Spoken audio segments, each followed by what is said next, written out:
had several regrets over the last few years. It's been extremely challenging. For 2 years. It was 2 years ago. I was head of school of a small Christian school, and God had asked me to call out the church. I'd been exposed in the town I was in and the county I was in. I'd met all the pastors, and it was just what I saw overall was 90% of churches, churchgoers, and church leaders were taking advantage of the Christian faith. And what I mean by that is they were using the system, the Christian system of church, for financial benefit, for pride, for power, for prestige, and not for salvation. And I don't mean salvation as you just preach the word and people get saved. I mean salvation as you save people, you feed people, you show them you be the hands and feet of Jesus, and they see Jesus in you. And God asked me to. I was praying one day and he said, well, I want you to go through the book of Malachi verse by verse and call out the church. And I knew that this would not be an easy thing to do. And it's been hard. I would say probably hundreds of episodes of just talking about the brokenness and the corruption of the Christian church in America and around the world. The disgust. But it's been hard. My regrets are, I don't like the word regrets, because I'm doing what God is asking me to do, and I don't regret that at all. It's just hard because I love the church. I love the people in it. I love the church itself. I believe that we are the stewards of the Christian faith until Christ returns, and what we're doing with that and how we're stewarding that Christian faith is very significant. And these things I've said over the years, they hurt to say. Again, I don't regret them. I take that word back, regret. I don't regret saying them because God told me to say it.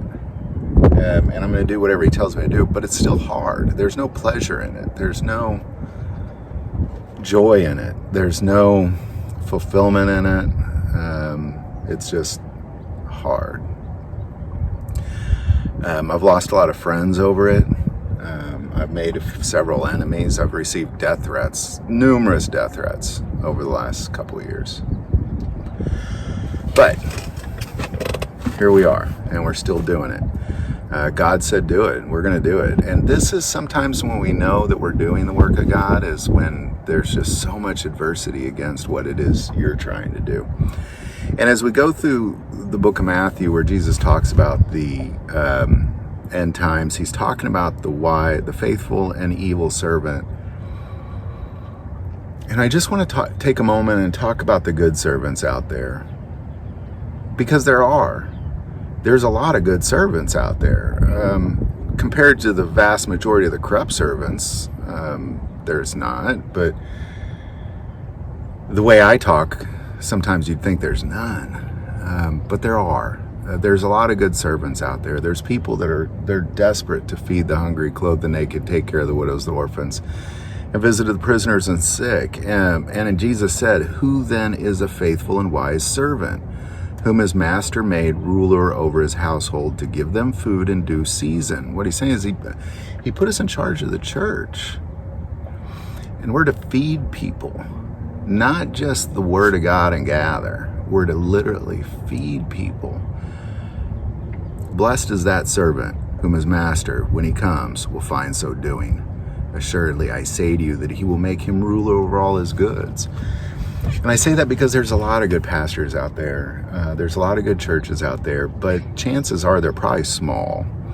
They're probably small churches because people don't like feeding hungry, clothing. There's nothing cool about that. There's nothing sexy about it. You know, when you can go to a church that has the best guitars and lights and smoke machines, and the preacher gets up and just brings it every time, and you're just filled with joy as you walk out. That is not what church is, ladies and gentlemen. Now, it's a component of church, but a very small fraction. In most churches, that's their mission statement. Like, that's it. That's what they do. They put on the Sunday show and call it a week.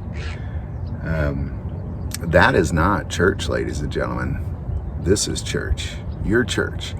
That's what church is. Church is people. People serving other people. People literally being the hands and feet of Jesus Christ. Because what is it that Jesus did when he was here? Like, think about it for a second. What is it? He came to redeem humanity, and that was the big thing. But while he was doing that, he did other things too. He fed people. He healed people. He cured people. He brought people out of sin. He performed miracles right and left for people. And he showed them the way. And the church is just simply, you know, they're like, we gathered, mission accomplished. I put on the Sunday show, mission accomplished. And it's just not. The church is meant to be the hands and feet of Jesus Christ, and it's just simply not as a whole. So I just want to kind of speak to those people who are being the hands and feet of Jesus Christ, those pastors, those people that are churches. Because, you know, all the time when I talk about the corrupt church, people are like, what church are you talking about? I don't even know any church like that. And those people, those are the ones,